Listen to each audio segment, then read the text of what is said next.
Ini ada beberapa strategi merumuskan masalah penelitian. Yang pertama, Anda harus mampu menemukan fenomena apa sih yang sekarang ini menarik untuk diangkat di dalam penelitian. Ya, Ibu sudah merasa agak jenuh sebenarnya dengan penelitian pengembangan, karena bisa saja nanti sewaktu-waktu Ibu akan mengarahkan mahasiswa sudah tidak mengarah ke penelitian pengembangan lagi, tetapi kita mengarah kepada topik penelitian lainnya, ya, seperti mahasiswa publikasi ilmiah, semuanya Ibu arahkan ke systematic literature review, ya, dan tidak banyak mahasiswa yang membahas mengenai systematic literature review di PGSD.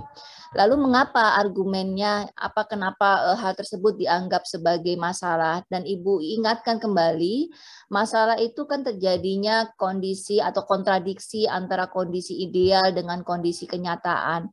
Ketika kondisi idealnya tidak mengatakan bahwa ketika kondisi nyatanya tidak mengatakan terjadinya kontradiktif dengan kondisi ideal, maka itu tidak bisa dikatakan sebagai permasalahan penelitian. Contohnya, ketika mahasiswa publikasi kemarin, dia mau mengangkat topik penelitian tentang sikap kejujuran. Ya, Ibu minta coba cari skor kuantitatif untuk sikap kejujuran.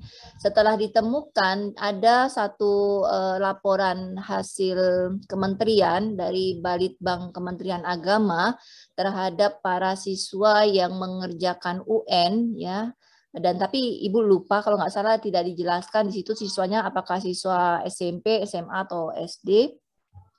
Nah, dari laporan membuktikan bahwa sikap kejujuran siswa-siswa di Indonesia ketika mengerjakan UN itu tinggi. Nah, berarti kan tidak bisa kita katakan itu terjadi masalah penelitian karena hasil risetnya mengatakan tidak ada permasalahan, tidak ada kontradiktif antara kondisi ideal dengan kondisi kenyataannya. Jadi Ibu sarankan jangan mengutip dari laporan riset itu. Ambil saja dari hasil jurnal yang mengatakan bahwa terjadi permasalahan di dalam sikap kejujuran. Misalkan bisa di daerah mana atau ya pokoknya bisa dari laporan lainnya lah ya.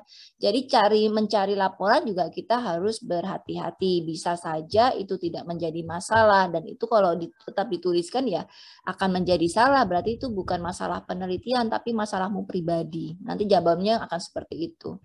Lalu kemudian Anda sudah mulai ketika sudah mendapatkan hasil-hasil observasi, hasil studi literatur, hasil wawancara, berikutnya Anda merumuskan pertanyaan-pertanyaan yang berhubungan dengan masalah tersebut.